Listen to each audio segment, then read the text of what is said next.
So I'd like to our final speaker is Tom Bloxham, who's the co-founder and chair of Urban Splash, with a high reputation for conversion of redundant properties across the country. Started off in the northwest.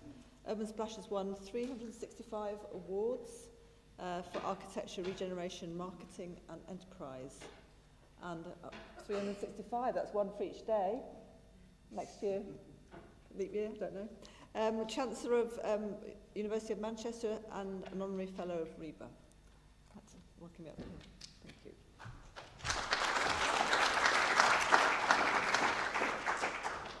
Thank you. Thank you very much indeed, and thank you for asking me to speak here.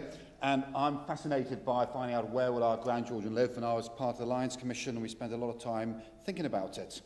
And I think if you look at the three previous speakers, we've really had three different answers. The first one was about house builders building on more greenfield land as well as brownfield land. The second one was about town and city guard, about new towns.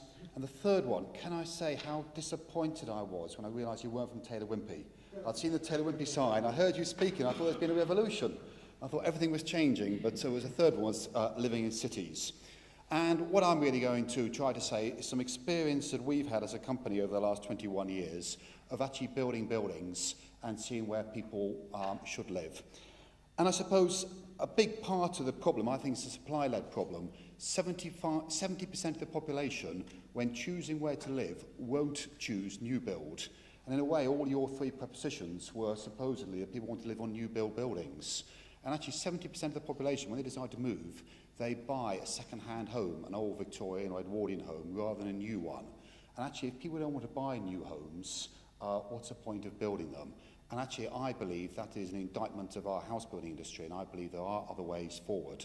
And I suppose what I want to show you, with absolutely no graphs and absolutely no equations, but lots of pretty pictures of buildings where people do live, is a story of Urban Splash and how we think we've helped to discover or illustrate how people do want to live in cities, how people do want to live in some existing buildings that might have previously been written off as uninhabitable, and also a new model of housing we're developing where people can build new housing that's built very sustainably, very quickly, and with interesting design. So let's fire away. Urban Splash, we try to do what it says in the tin, make a splash in our towns and cities. And over the last 21 years, we've built around 60 different schemes.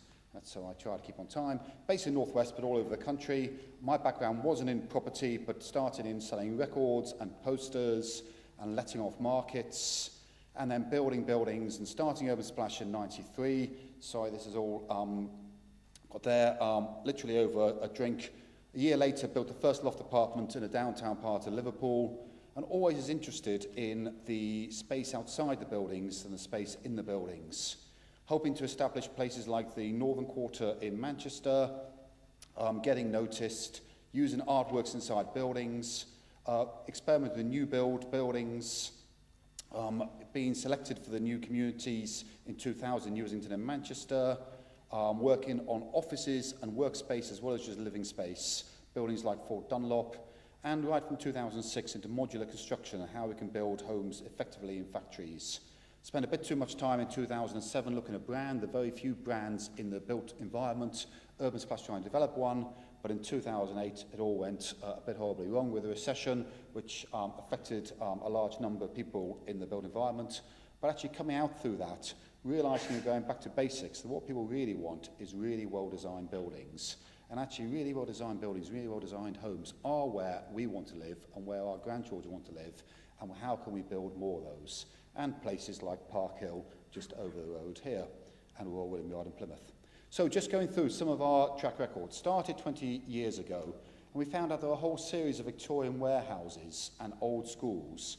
The property industry said nobody wanted to live them. They said they were redundant, and they were actually due to be knocked down. But we discovered by using good architecture, by reinventing different typologies, like the terraced house, restoring those, and in this case putting the living room upstairs and bedrooms downstairs, you could encourage people to come back and want to live in areas where they didn't previously want to live. But it wasn't just about doing the buildings, it was about doing the marketing, about creating a lifestyle, about getting publicity. And these homes are being sold for 8 or 10 grand each only in pubs, and nobody wanted to buy them, were being sold to first-time buyers for 100 grand each, and people settling in there and living as a community. Buildings like old office buildings, Rotunda in Birmingham, converted back into apartments. The Midland Hotel in Morecambe, Albert Mill in Manchester, using good design, using good designers, taking often old industrial buildings, buildings that have been seen as redundant, and bringing them back into use. Developing a commercial portfolio as well as a residential portfolio, and most buildings actually being mixed use, where people, there are restaurants and bars underneath, where people can actually live and work in a very similar environment, and nearly all of them in the city centres. Working often with housing associations, like we have a joint venture with Place for People, and trying to actually get all sorts of different tenures living in the same building.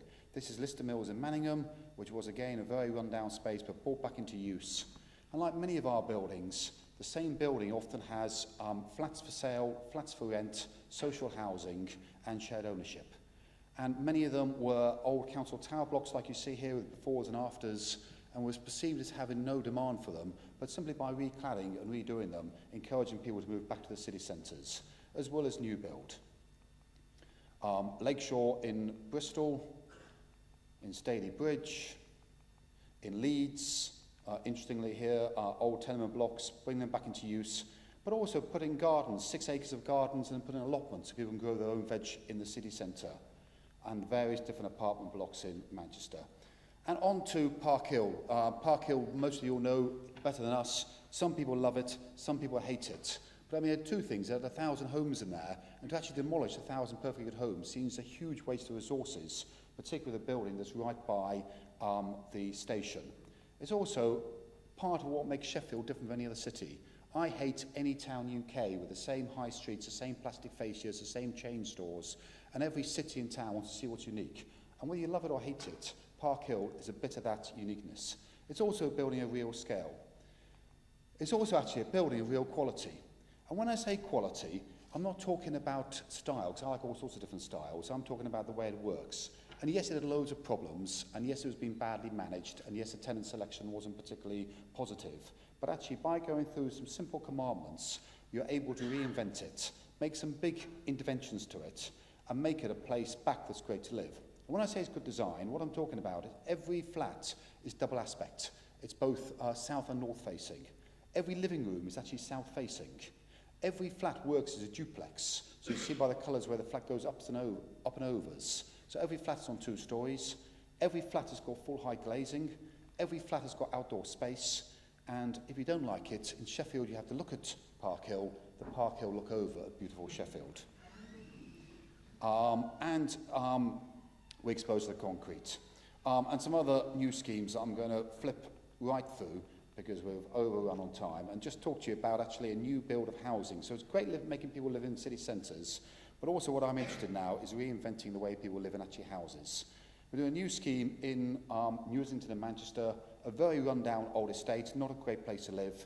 We've actually worked on this, redone the landscaping, looked at a new plan, looked at putting a marina in there, putting houseboats in there, putting a new park right in the city centre of Manchester, employing a park keeper, employing artists to do all the infrastructure, rehousing existing residents. But now what we're doing is looking at actually creating a new type of house to go inside here. And we're calling it very simply house. And we've been working on this for a couple of years. And what we want to do is create a new designer range of houses and challenge the house builders and give people the opportunity of building their own house. Because actually, what's the house builder's approach? And for me and many people like me, it's not particularly inspiring. It's not the sort of place that we want to live or our grandchildren want to live. But how can we offer an alternative? Nothing's really changed. It's been the same for 50 years. I say poor quality design, I'm not being fair. They're actually very well designed, but what they're very well designed at is cramming as many small rooms as possible to the smallest possible space and as many plots into a cul-de-sac. And they do that very, very effectively. But they're cellular, you can't alter them. So we want to do something different, but design it and build it for around £100 a square foot build cost. And something that looks like a house, something that your kids will be familiar with a house. But also give people an idea to personalise it. Everyone loves grand designs, but to do grand designs you need to be a millionaire. And actually, a bit like you buy a car, you go to buy a car, you decide do you want a convertible, do you want a estate, do you want a diesel, do you want a 3-door, do you want a 5-door, do you want a long wheelbase, do you want GTI, do you want leather upholstery? The same thing with a house. And an architect designer, you buy the space, not the rooms. Why is it when you buy a bottle of water, you buy a law, you've got to say how many centilitres is in there? You buy a house, the biggest investment you ever do, the house builders don't even tell you how much, or rather how little space you're buying. The high ceilings, quality of space, and an urban. And the inspirations actually are great Georgian and Victorian Edwardian townhouses. Very simple plot, 500 square feet, 2 stories or 3 stories. Very simple principles, you always live and sleep at the front and the back, and the central areas, all the services, the vertical risers, the wet services, the kitchens and the bathrooms. And then just by varying a couple of walls, you can vary a huge number of room sizes to have lots of small rooms or a few big rooms. And then you allow people to personalise it. So you make your decisions. How much space do you want? 1,000 square foot by 2-storey, 1,500 3-storey. How do you want to live? Garden living, where your living room's on the top floor, or loft living, garden living, where your living room's on the bottom floor, loft living, where it's on the top floor with a pitched roof. And how many rooms do you need? 1, 2, or 3? And so, if you look at a 3-storey version, if you're a young couple, you might start with the left-hand version where it's all open plan and 2 bedrooms. On the same floor plan, you can choose to have a 6-bedroom one and move from one to the other, or pick any combination that you like. Now, a specification, if you could start with a very basic kitchen or have a much more established kitchen, colours of finishes as you do always expect, and in bits of spaces here, you could choose to make that utility room or home office with built-in furniture. And elevations, the structural system, so the elevations could be brick, could be wood, could be timber, could be anything you like. On this one, it's actually like a tile-type artificial structure. A plan very similar to Georgian Street with back gardens and parking with every house. And how are we going to build it? Again, build it slightly differently. These are being built entirely in a factory. We can build one in theory at least in 16 days, and every one is built to the customer specification. So everyone is personalised and be able to build as you want it. So we believe this is a different sort of housing. We can build these. We're selling the 2-storey ones for £200,000, and we can actually build at that cost anywhere in the country because we simply put them on a lorry and take them where people want to do. Very high standards of insulation, great floor-to-ceiling heights, enormous windows, so you can stand in the windows or touch the windows. The benefit of light, the benefit of space, the benefit of a real quality of a building.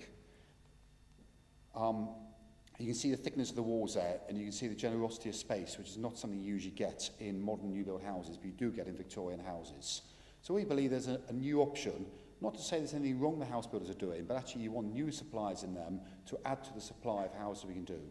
We hope it's going to be interesting. 20 years ago, when we first started doing loft apartments, everybody queried that. Would anybody want to live in the city centre? Is it going to work? I thought it would work. I mean, I think history's proved us right there, and I've got the same sense of excitement now about these new homes. And we want to market them in very different ways. And we also want to bring a whole product range out, a bit like Vitra. If you want to get great designer furniture, you go to Vitra. If you want to get great designer kitchen equipment, you go to Lessie. We want Urban Splash to be the designer brand with a range of homes. And there'll be another one we want to bring out, which is like a mansion house, of a flatted version, like reinventing a Georgian mansion house. But I'm going to spin right through these. I want to leave on one last slide, which is very, very important. It's all about building more homes where our grandkids are going to live, but it's always about the quality of homes, and there's so little talked about the quality of it. And when you became a citizen of ancient Athens, you have to swear this oath, that we shall leave the city, not less, but greater, better, more beautiful is left to us, which I think is really important. And I think particularly you who are working or studying built environments, and all of us, have got actually an obligation and a privilege to be able to do that. So I was shorter than my 15 minutes, but I had to get through a lot of slides, so thank you very much for listening to me. Thank you.